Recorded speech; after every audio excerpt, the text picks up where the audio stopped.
Morning everyone, hope you guys are doing well today. Following on from yesterday's video about keeping things simple and avoiding paralysis analysis when figuring out deals, something interesting came out in the feedback and the conversation that ensued.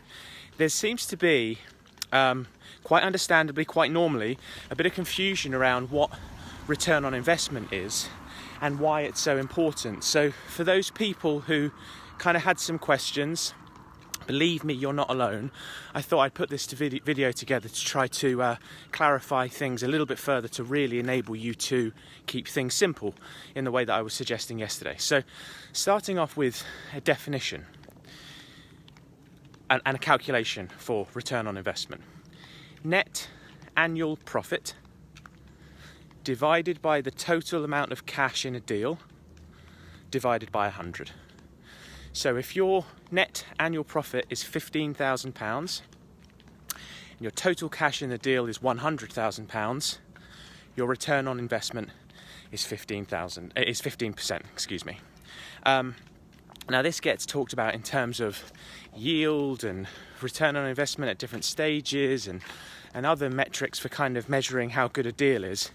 And you know, that's fine, whatever works for everyone, but I think you should just find the one that's the most simple, easiest to understand, and for me, I only think in return on investment. When someone starts talking to me about yield, I probably come across like an idiot, but I just sort of say, can we figure this out? Like, what's the return on investment on cash? Because it's just a grounded thing that I can always rely upon.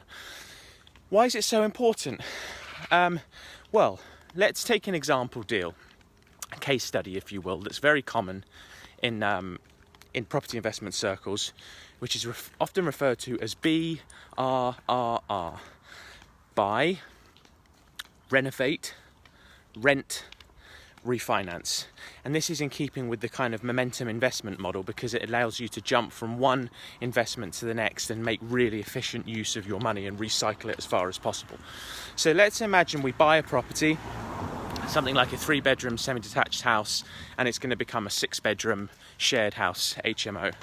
I'm going to use really crude numbers here, so those with a calculator in front of them, forgive me because I'm doing it on the fly. But let's say you buy this place and the total cost to buy it, pay your lawyer, pay stamp duty, and renovate it, so you've got your architect costs, obviously your builder, buildings regulations, any kind of HMO licenses that you might need, all of the costs associated with buying the property and bringing it up to a lettable standard as a high quality HMO, let's say that number is £100,000.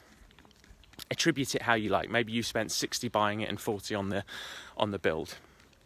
Now let's say you go out there and you find all your tenants and you've got all 6 rooms filled, and let's say that you are producing gross rent of £2,000 a month. Again, I'm just trying to keep the numbers simple. Your gross revenue, therefore, each month is £2,000, right? But you have to factor your costs. Mortgage, utility bills, all the stuff that you're going to have to pay each month in order to keep that investment running. And let's say the sum total of that is £1,000. So your cash flow, crucial number, is your gross rent less your costs. So 2,000 less 1,000, your cash flow is £1,000. Coming back to the example at the very start of this video, your net annual profit is your monthly cash flow times by 12. So in this case, it's £1,000 a month times 12, 12,000. We'd already said that your total investment, your total cash that you had to put into that deal to buy it and renovate it was 100,000. So it comes back to our original calculation, right? Which was net annual profit, in this case 12,000, divided by total cash in the deal, 100,000, gives you a return on investment of 12% in this case. And if you remember yesterday, we were talking all about target criteria, and if we set that out as being 15%, that's personal to me, so it's whatever you've decided upon.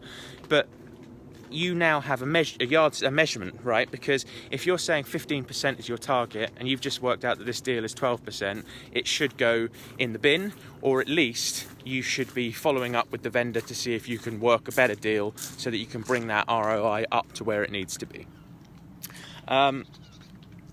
So that's it really. It's not complicated. It's just a case of being really crystal clear and knowing the information that you need to know so that you can make a quick decision on whether a deal's worth it or not. So don't let people confuse you.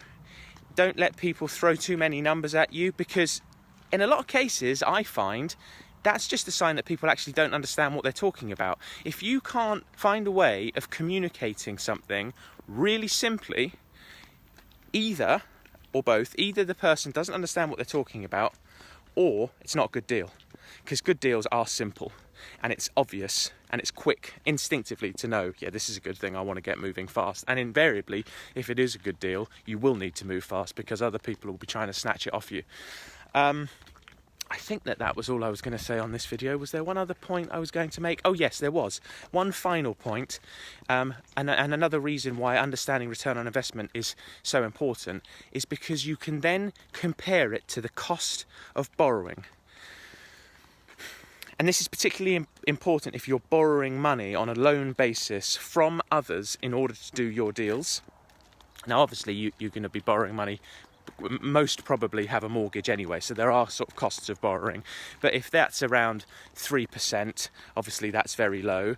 And if someone's lending you money at, let's say, 5-6%, if you know your return on your investment on your investment is 15%, and your cost of borrowing is, let's say, 6%, then you know that your profit margin is the difference between the two, in that case 9%. So I'll hear this quite often. People say things like, oh, I don't want to do property investment stuff because if I'd have to pay tax. Well, that's a nonsense, because it just means you're making a profit and you can try and reduce that as far as possible anyway. But they'll also say things like, oh, I wouldn't borrow money, it's expensive. Is it expensive?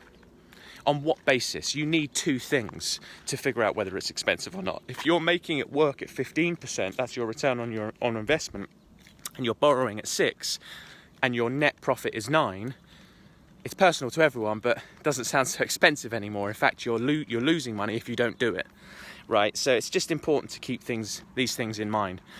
Hope that's been helpful for some of you. I hope it debunks some myths and clarifies and simplifies things a lot. If you've got any questions at all, please feel free to ask. For those of you that sort of private message me for fear of public embarrassment around this stuff, please, I can assure you, you are not alone and you're not the only one who doesn't fully understand this. I can imagine there's pals of mine that have been doing this a long time that have been thinking, oh, it's good to have a little refresher on this, and I know myself that I need to remind myself of the basics a lot as well, because there's just a lot going on and you can't keep everything in your head. So I wish you all the best, and I'll speak to you soon. Have a lovely weekend, everyone.